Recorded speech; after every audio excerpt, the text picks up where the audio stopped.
Сайн байцгаана уу? Long time no see. За, яг энэ бичлэгийг үзэж байгаа та бүхний дунд магадгүй намайг өмнө YouTube хийдэг байхад үзчихсэн хүмүүс бас байж болзошгүй. Байхгүй ч гэж магадгүй, бараг л байхгүй байх гэж бодож байна гэхдээ. Хамгийн сүүлд би 21 онд яг YouTube дээр бичлэг хийж оруулж исэн. Тэгээд тэр үед би яг кино товчлол ярьдаг байсан. Cover дууntер оруулдаг байсан. Тэгээд харамсалтай ч юм уу, очирхалтай ч юм уу тэр үед одоогийн шиг ийм нөгөө борооны дараах мөнгө шиг ийм олон кино ярьдаг сувг байгаагүй. Боломжгүй Red Burger байсан. Тэгээд кино задал байсан. Тэгээд бараг өөр байдаггүй байсан. Тэр үед би яг кино төвшлөл энэ төр ярьдаг. Ялангуяа K-drama ярьдаг байсан. За тэр ч яах вэ? Тэгээд одоо би яг энд яагаад сууж байгаа вэ гэхлээр би эргээд YouTube контентыг хийж эхлэмээр санагдаад. Тэгээд ялангуяа өнөөдөр 6 дугаар сарын 4-ний өдөр тэгээд яг өнөөдөр хийж эхлэх ёстой юм шиг санагдаад. Тэгээ надад ямар нэгэн төлөвлөгөө байхгүй. Би зүгээр эхэлчихэл гэж бодсон. Эхний бичлэгийн сэдвээ юугаар хийх үү, яах вэ гэж бодож байгаад одоо нэр одоо юм болгонд л хэрэг болж байгаа ChatGPT-тэй нэг гоё контент юм санагдсан байхгүй юу. Гэхдээ юу вэ гэхлээр би саяхан 4-р сард 25 нас хүрсэн. Тэгээд 25-аас өмнөх насны төрс өдрүүд маань амар юм гоё байсан л да. Надаа ямар гоё билүү өгөх бол найзуудтайгаа хаан суух уу, яаж тэмдэглэх үү гэх нэг тиймэрхүү боддог байсан. Тэгээ сая 25 насны төрсөн өдрөөр бол надаа огт тийм бодогдоогүй. Би эсрэгээр амар орсон, амар гонглсон. Яг тэгэхээр надаа 25 нас гэдэг нь амар хол санагддаг байсан байхгүй юу? Хүн болгоны л хувьд ер нь тийг санагддаг байсан байх. Тэгээ нэм мэдээд угаасаа хэдүүлээ ингээд нас нэмээд нөгөө хол гэж бодож исэн тоонуудтай хүрсэн. Яг хүн болгоны хувьд харилцаа эзлэхгүй ч гэсэн миний хувьд бол тэр нас нь 25 нас байлаа. Тэгээд би нэлээд гониглаад, уйлаад би ч одоо юутай хүн байлээ. Би ер нь жоохон байхдаа 25 нас хүрэхээрээ яана гэж боддог байлаа. Ямар нөхцөл байдалтай хүн байна гэж боддог байлаа гэд бодсон чинь би алигийн чиг хангалттай сайн биелүүлж чадаагүй. Тэгээд ер нь бол ингээд байгаа амьдрал маань ингээ амар хэцүү санагдсан гэх юм уу. Хэцүү ч байх. Яг үүндээ хэцүү биш л дээ. Гэхдээ зүгээр яг нөгөө бодсноос 25 наснда ийм байна гэж бодсноосоо ингээд маш доогор байсан гэх юм уу. Тэгээ ер нь бол орчгүй байсан гэсэн. Тэгээ та нарын ер нь айгүй олон бас ингэж жисэн байх. Магадгүй гониглах байх. Одоо угаасаа юм болгон дээр ChatGPT-г ашиглаж байгаа юм чинь. Би ингэ саяны ситүэйшнүүдээ хэлээд за би ингээд амар 25 нас хүрээд амар юм болоо гонигллаа энэ тэр гэдгийг хэлээ. Тэгээ надад яг нэг часээс 25 асуулт өгөөч гэсэн. Тэгээ би энэ бичлэгээр анхны гэх юм одоо эргэн ирж байгаа энэ бичлэгээрээ тэр 25 асуултанд хариулахаар сууж байна. Хамгийн ихний асуулт нь болохоор 25 нас гэдэг чиний хувьд тоо юу, ухаарлуу гэдэг. Тэгээ угаасаа энэ бичлэгийг хийж байгаа санаанаас угаас ойлгомжтой байх. Нэгдүгээр 25 гэдэг тоо надаас маш хол байсан. Гэхдээ би нэгдэр ч гэсэн байна. Тэгээд яасан гэхээр би амьдралын зарим нэг зүйлсийн талаар илүү гүн эргцүүлж бодох шаардлагатай гэдгээ ухаарсан байна. Тэгэхээр тооны тал дээр, ухаарлын тал дээр 25 нас миний хувьд тооч байлаа, ухаарлж байлаа гэж хариулахаар байна. Хоёр дахь асуулт нь болохоор багадаа насан турш хүнийг яаж төсөөлдөг байсан бэ гэдэг. Ер нь бол баг оюутан хүмүүс ах эгчнэр бүр амар том хүн шиг санагддаг байсан. Тэгэл хурдан эдгээр шиг болох юмсан ингээл тэгэл оюутан болсон чи яг үндэ маш нялхаараа хүмүүс байсан юм байлээ. Тэгэл оюутан байхдаа ажил дээр гарсан хүмүүсийг ажил хийгээд 3-4 жил болж байгаа хүмүүсийг хараад яа хурдан ажил хийдэг болох юмсан, өөрөө мөнгө олдог болох юмсан. Тэгээ аав ээжээс хараад бас ингээд гой өөрөө шийдвэр гаргаад тэгээ өөрөөр амьдрахээс ингээл ямар хүсдэг байсан. Тэгээ яг үндэ та нар бүгд л мэдж байгаа ажил хийж эхлээд тустаа гараад ганцаараа бие дааж амьдрна гэдэг ер нь бол нэг тийм хүсэж мөрөөдөд байхаар зүйл дийлэнхийнхэн хувьд биш байсан байх гэж бодож байна. Тэгээ миний хувьд ч ялгаагүй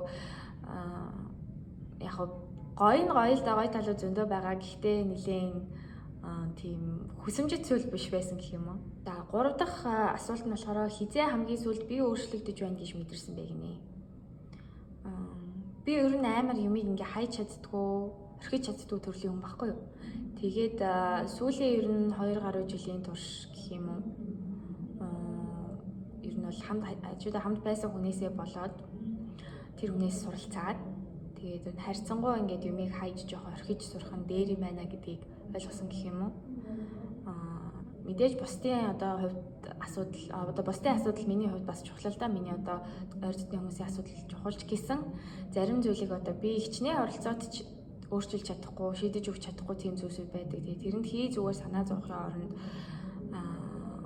тэр цаг хугацаа энерги ер нь өөртөө зориулах нь илүү дээр юм байна гэж боддог болсон байгаа. Тэгтээ бүх зүйл дээр тэгж чадахгүй байгаа л да. Зөв тодорхой хэмжээнд би ингээд юм жоохон хайж орохыг сурж байгаа гэх юм уу. Тэгээд тэр үедээ л яг би өөрчлөгдөж юм доо гэж нэг бодогдсон юм байна ер нь бол. За хамгийн анх амьдрал хэцүү юм байна гэж бодсон мөч гинэ. Мэдээж нөгөө хайртай хүмүүсээс хахацах амар хэцүү байсан. Тэр бол хүн болгоны хувьд хэцүү байдаг баг.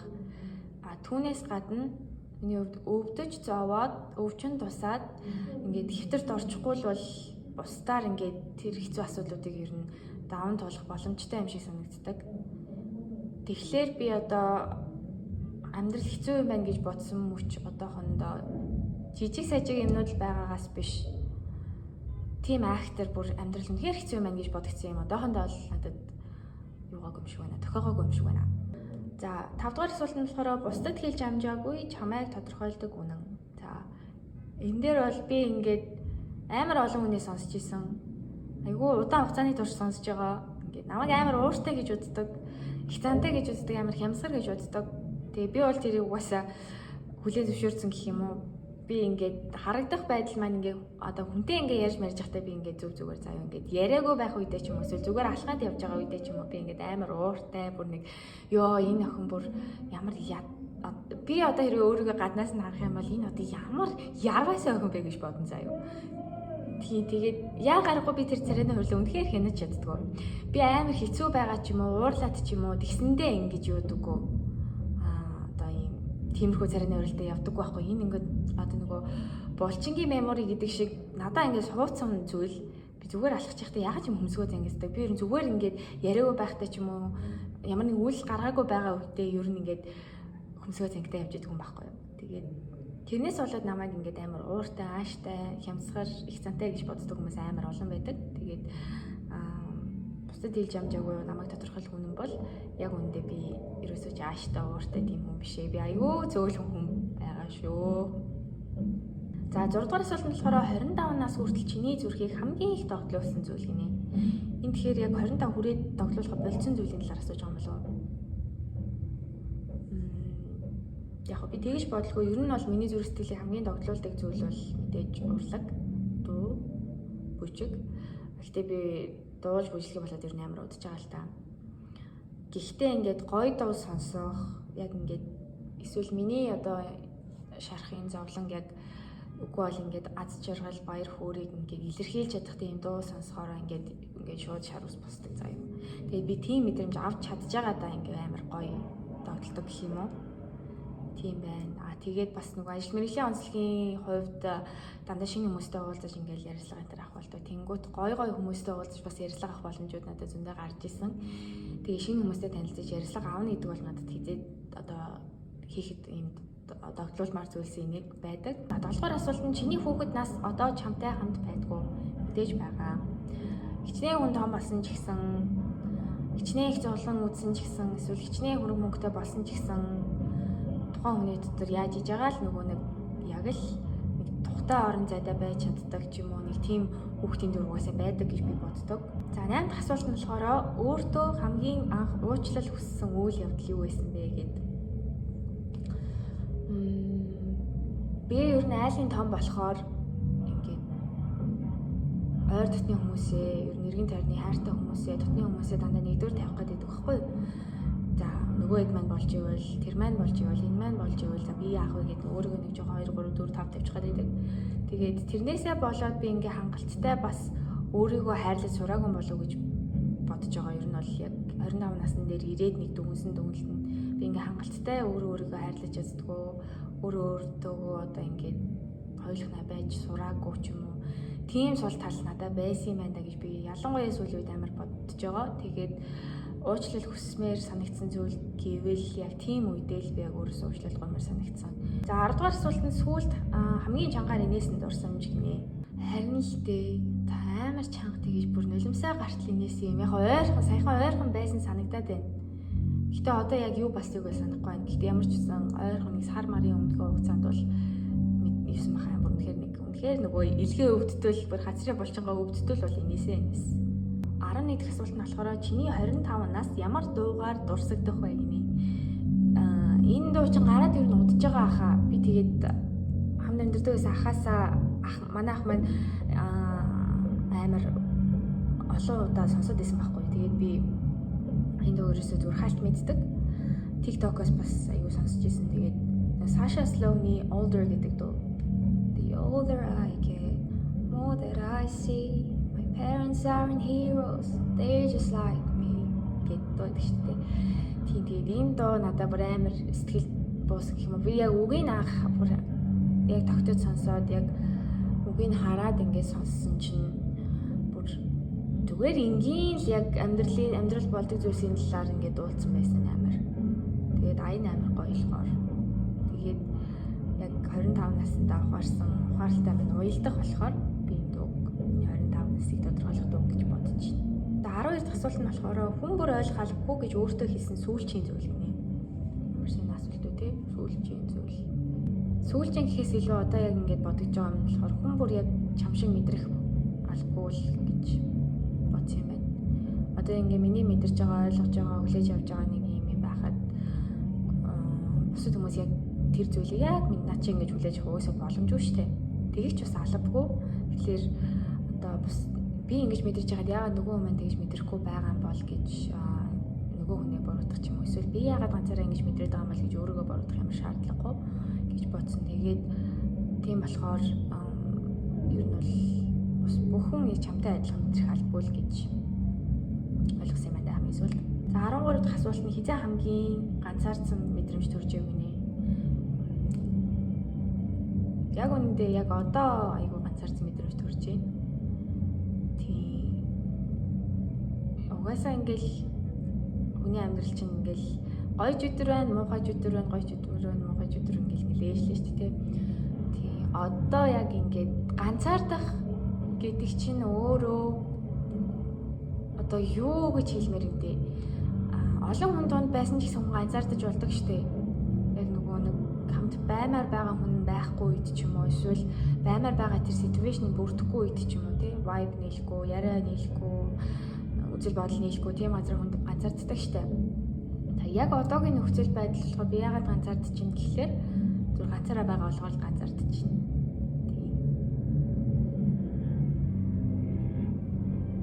Гэхдээ ер нь бол биш дээ хүн ганцаардаж сурах хэрэгтэй. Тийм энэ бол зайлшгүй зүйлээ. Тэгээ би ч гэсэн одоо яг ганцаараа байж сурах одоо энэ сорилтыг эхлүүлсэн явж байгаа гэх юм уу? Яг ганцаараа байж сураг ганцаараа байгаагүй амар удцсан болохоор бүх юмаа мартцсан байлээ. Ганцаараа хийдэг юмнуудаа мартцсан. Яадаг үлээ, ийдэг үлээ заавч одоо одоо баруун өлөө тайгуул уу, зөв өлөө тайгуул уу гэдэг шиг ингээд ганцаараа байгаагүй удцсан болохоор ингээд яхаарахгүй ганцаараа хийдэг байсан зүйлсээ мартцсан. Тэгээд ганцаараа байх мэдрэмжийг мартцсан.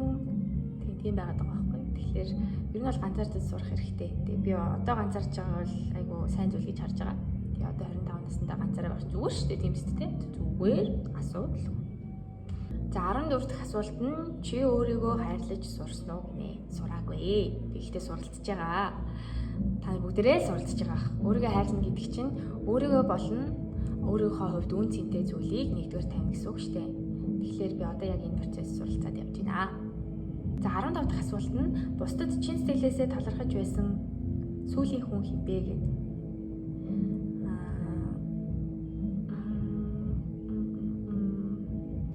Тийм тэгээд ер нь бол хүн байна. Гэхдээ нэр мэрийн угаасаа хэлээд явах те. Гэхдээ айгүй их баярлж байгаа. Баярлсаарч байх болно. Тэгээ надад амар олон юм ойлгуулсан, надад амар гоё олон өнгийн мэдрэмжүүд өгсөн. Тэгээд би ер нь бол дандаа л баярлж явна. За 16 дахь асуулт нь хизээ хамгийн их зориг гаргасан бэ гэдэг. Энийг нэг дetail ярмааргүй байна. Гэхдээ ер нь бол би өөрийнхөө хангалттай зоригтой үйлдэл хийсэн гэж бодож байгаа. Тийм. Ер нь бол зоригтой үйлдэл саяхан саргааны өмнө гаргасан. За 17 дахь асуулт нь таны амьдралыг өөрчилсөн жижигхэн санамсаргүй мөч гээд шууд толгойд орж ирж байна заяа. Миний хамгийн анх Андредэд ажилд орсон үе. Яасан бэ гэхээр ер нь тэр үед чинь ингээ карантинтай байсан. Монгол улс ковидтэй байсан. Гэхдээ харьцангуй юмнууд тавигдаад гайгүй болоод тэгээд би яг 21 оны намар биш 6 дугаар сард төгсчөөд зайлшгүй сүүлийн 2 жил чи одоо ингээд онлайн хичээл бичээл орсон шүү дээ. Тэгээд би шуудангаар диплом ромбо хүлээж авч ирсэн байхгүй юу? Одоо бодохоор аюу гоё ихтэй. Одоо тэг яаж байгаа төгслийн баярууд авцаад ингээд талбай хажуугаар явахаар ингээд гоё төгсөж байгаа хүүхдүүд гоё ромбо зүцэн инээ тэрээгээ төгсөлт юм. Би одоо амар хатаархдаг. Өчтөр хүртэл дүүгийнхаа төгслийн баяр дээр нь очиод бас ингээд гоё юм оо гэж бодож байгаа л ирсэн. Тийм. Тэгээд ер нь бол 10 сар 21 оны 10 сар хүртэл би гэртээ байж байгаа. Тэгээд за одоо энэ ч болохоо байлаа. Мэргэжлэрээ би ажилламаар байна. Гэж одоо хүнд хэрэгтэй юм хиймээр байна. Гэртээ ингээл байгаад байвал ингээд өмнөх одоо миний жилүүдтэй одоо жилүүдээс ямар ялгаа байгаа юм бэ гэж бодоод би зүгээр шууд за би явлаа аав ээжээ гэд гараад ирсэн. Тэгэж эрэхтэй би уг нэг ажилд охирсон ирсэн байхгүй юу? Тэгсэн чинь тэр ажил маань яг ирээд ингээ юудаг дээрээ бүтлгүүтээд тэр ажлын байр маань бүр байхгүй болоод гачралтай. Тэгээд болохгүй гэлж чинь яана гэж бодоод за байж одоо яах вэ гэж бодчихоо тэрэнд би яг өглөө очиж ажлын ярилцлага ер нь хүмүүстэйгээ уулзаж яриад тохирогоо хийх байсан. Тэгчээд тэр маань бүтлгүүтээд тэгээ би нэг найзтайгаа уцаар яриад ингээ бүтлгүүдчлээ одоо яах вэ гэд тэгсэн чинь тэр үед тухайн үед манай найз маань яг Анридийнхандаа нэг оффист суудаг байсан байхгүй юу? Тэгсэн чинь та чи Анрид руу холбогдоод үзээч гэд. Тэгээ би тэр үед яг үннийг хэлэхэд Анридыг нэг амар уншдаггүй гэхдээ ерөөхдөө мэддэг. Угсаа манай оюутны хичээлийн шин энэ дээр Анридыг аягүй ярьдаг байсан байхгүй. Тэгээд ерөөхдөө мэддэг. Тэгээд тийм байжгаад яг цайны цаг таарч исэн үе байсан баха. Тэгээд би сайт руу нөрөөд хамгийн доор байсан утас руу залгасан чинь тухайн үеийн манай Навтлан бодогч болроо гэдэг хич байсан. Тэгээд их амар гоё ирсэн байхгүй надтай. Байна уу гэдэг гадаа ингээд цандаас гарч ирсэн баг. Тэгээд би танад ингээ ажилд орсон юм та сэтгүүлчийн орондоо байгаа болов гэдгийгсэн чинь за би мэйлээ явуул чи CV-гээ явуулаад өгөө гэд тэгсэн баггүй. Тэгээд би юм хүмүүдаа явуулаад биччихсэн юм хүмүүстэйгээ зүг хавсарч явуулаад тэгээд гэртээ ирж нэг будаатай шүл хийж идчихэд тэгээд ундчиж хоолны араас тэгээд нэг дуудлагаар сэрж байгаа байхгүй юу нэг 4 цаг өнгөрч ирсэн байхад гоё. Тэгээд тэгсэн чинь манай Анрид хамтран үүсгэн байгуулагч ганцаа ах над руу залгаж таарад ганцаа ах хэсэг дэрүүд тэгээд аваад ирсэн чинь за чи маргааш өглөө 10 цагаас ирээд уулзах боломжтой юу гэж тэгсэн. За одоо дүүрс ирээ зүгээрсээ очиод уулзъя гэж бодоод тэгээд маргааш нь уулзаад одоогийн захирал ундаахтайгаа ч уулзаад тэгээд тухайн үед бас Тэнгэрлийн үйл ажиллагаанд эхлэегүй манай хажуудын энэ телевизтэй болж байгаа нэ тэргээд ингээд амар их мэдээлэл аваад нэг өдөр тэгээд за окей энэ газарт орчё ер нь бол ингээд би ч өөрөө үйл явдлыг сэтгүүлж болох амар сонирхол хүсэл мөрөдөл байгаагүй байхгүй зоригч байгаагүй. Тэгээд яг сэдвэр дагаж бичдэг. Тэгээд хамгийн гол нь юм гоё орчин үеийг иймэрхүү текст гаргадаг агуулга хүргэдэг болохоор би ер нь бол Анридэд шууд тэгээд ухаандас борд өдрөөс эхлээд ажилд орж исэн. Тэр чинь нэгд өдөр гэдэг чинь нэг өдөр амарчаад би 3 дахаас нэгэлж исэн гэсэн үг. Юу лээ? Тийм билүү? Тийм тэгэл 21 оны 10 сарын 20-нд би яг Анридэд анх ажилд орж илээ. Асуулт маань болохоор таны амьдралыг өөрчилсөн жижигхэн санамсаргүй мөч буюу би найзтайгаа хийсэн тэр дуудлагаас болоод Анрид руу CV-гээ явуулаад гээд одоо энэ газарт төрөлх хичээлдээ ажиллаж байна. Тийм санамсаргүй жижигхэн хийнэ санамсаргүй амар сонирхолтой байна. 18 дахь асуулт нь ингэж л амьдрах юмсан гэж хүссэн хин нэгний амьдрал гинэ. Та хэдэд яаж сонсохдоо мэдэхгүй гэхдээ надад тийм хүн байхгүй заяа. Би яг хүн яг өөрийнхөө яг хийж байгаа юмныхаа үр шимийг хүртэл амьдрдаг гэж боддог.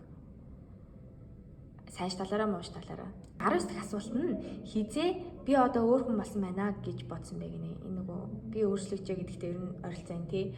Би одоо өөр хүн болсон байна гэдэг чинь тэгэл миний шийдвэр гаргалтууд хэр одоо логиктой, өргөн хүрээтэй, хэр алсаа харсан нэг тэрэ байх нь гэдгээс л ер нь шалтгааллах юм болов. Тэр үед би яг за би ч өөр хүн болж байгаа юм байна. Өөр хүн гэхээс илүү би том болж байгаа юм гэж мэдэрдэг гэх юм уу? Тийм л ах тэрнээс шиг ингээл яг өөр хүн болж ин доо гэж яг бодогдсон юм бол байхгүй зүгээр илүү одоо мачур болж ин доо, илүү том болж ин доо л гэж мэдэрсэн тийм үед байдаг. Ямар үнэндээ нүүр тулах хамгийн хэцүү байсан бэ гэдэг. Энд чинь гэхдээ харилцаа адилгүй заа юу. Би ажил дээр бол ингээл одоо өөрийн хариуцлага хүлээгд яаж ч жаал ажлынхаа ард гардаг. Зүгээр хувийн амьдрал харилцаа энийг тэрийгэ бодох юм бол би зүгээр тэр тал дээр аягүй сул дорой эмэгтэй байсан байна гэдгээ ойлгосон. Тэгээд тэрийг мэдэх амар хэцүү байсан. Гэхдээ зүгээр дээ. Би одоо хүчрэхэг эмэгтэй болж байгаа. За 21 дахь асуулт нь ганцаараа байхдаа хамгийн их юу боддог вэ? Мэдээж ирээдүгөө бодно. За тэд нь одоо ингээд 25 нас гэдэг чинь ингээд за би 30 наснда тэгсэн байна, ингэсэн байна гэд ер нь алсынхаа амийг л бодно. Тэгээд бас боддог юм би тэгээ одоо эндээ хүрэхэд бол одоо юу хийж байгаа вэ гэдгийг амар боддог. Тэгээ яг үндэ одоо ингээд дөрвтэй юм хийхгүй байгаа бол бас тэрэндээ амар гутардаг. Гэтэ энэ ингээ амар худлаа ярьж байгаа юм шиг биш ээ, амар худ сонсогдох юм. Гэтэ ганцаараа хатаг хүмүүс өөрийнхөө ирээдүг бодно нэстэй. Тэ. Гэтэ сажуугаар нь бас бодож байгаа нэг баг сага юмнууд бол байна. Тэгээ ганцаараа байхдаа боддог те. Байна шүү, байна. За 22 дахь асуулт нь таны амьдралын хамгийн чимээгүй баатар хин бэ? Мэдээж аав ээж. Тэгээ аав ээж л байна да. Уусаа ч тоо ойлгомжтой байлгүй тий. Тэгээ 23 дахь асуулт нь хэрвээ талархлын жагсаалт хөтлөх бол эхний 3 зүйл нь юу байх вэ гинэ? За хамгийн нэгдүгээрт би амьд байгаа да. Баярлж гин. Хоёрдугаарт би эрүүл инх байгаа да. Баярлж гин. Гуравдугаарт эрүүл инх байгаа учраас надад ирээдүй байгаа гэдэгт би амар баярлж гин. Аюу их бодож иж хариуллаа шүү. За 24 дахь асуулт нь 25 наснд хүрээд хайсныг айдас гинэ. Тэгвэл одоо яг толгойд орж ирэх юм тэгэхээр байхгүй байна. Ер нь бол айдас надад угаасаа л байдаг. Янз бүрийн л айдас байна. Төрөл бүрийн л айдас байна. Өөрийгөө бодсон айдас, ирээдүгөө бодсон айдас гэл одоогоо бодсон айдас гэл зөндөл айдас байна. Тэгээд яг болж хайсан тийм айдас бол байхгүй юм шиг байна. Одоогоор ерөөсө бодогдохгүй. За хамгийн сүүлийн асуулт. Энэ видеог 35 настай эргэж үзэх бол юу гэж өөртөө хэлмээр байна вэ? 35 настай мажиг сүрээ чи хэрвээ намайг эхад эргээд үзэж байгаа бол чи бүх зүйлийг аягүй сайн даван туулсан шүү. Чи аягүй сайн хичээсэн шүү. Тэгээд одоо яг гоё хүсэжсэн амьдрал чинь чамд угаасаа чи хүссэн амьдралаа чи зохицлоо чадсан байхаа гэж бодож байна. Тийм. Тэгээд 25 нас ер нь бол гонигтай ч гэсэн амар гоё нас байлаа. Тэгээд цаашид ингээд 10 жилийн хугацаанд чи амар олон гоё юмтай таарна. Бас тэр хэрээр ингээ ухаажин бас гонигтай мэдрэмжүүд ч гэсэн бас авах байх. Гэхдээ чи стил амьд эрүүл инх байгаа бол тэр чи яг ингээд хамгийн гол зүйл шүү. 35 наснда чи яг 25 настай үе шигэ байх юм бол харин өстө гохнээ л гэж хэлээ да. За энэ хүрээд бичлэг маань өндөрлөж байна. Тэгээд та яг саяны 25 асуултыг хэрвээ өөрөөсөө асуухыг хүсвэл дотны найзтайгаа ч юм уу эсвэл ээжтэйгээ эхчтэйгээ ахтайгаа ярилцахыг хүсвэл description хэсэгт би 25 асуултыг үлдээч. Яг уу нэлийн хувийн одоо асуудлын талаар хүндсэн юм бичлэг ч гэсэн би яг сүүлийн асуулт шиг дараа би өөрийгөө үзэх байх гэж бодоод тэгээд өөртөө хадгалчихаар бас яач хөвчүүлээ гэж устгагдах ч юм уу нэг тиймэрхүү юм гарч магадгүй гэж бодоод тэгээд угаасаа YouTube-ыг эхлүүлэе гэж бодож байгаа болохоор би яг хамгийн ихний бичлэгээ юм сэдвэр хийчлээ. Тийм тэгээд дараагийн бичлэгүүд байна ямар байгааг би сайн мэдэхгүй байна. Гэхдээ би одоо төлөвлөх хэрэгтэй гэж бодож байна. Тэгээд дуустал нь үзсэн хүн байвал маш их баярлалаа. Тийм тэгээд зүгээр л нэг жирийн нэгэн 25 настай охины 25 нас хүрээд бодож эморсон зүйлсийн талаар ярилцлаа. Тэгээд үзсэнд баярлалаа. Баяртай.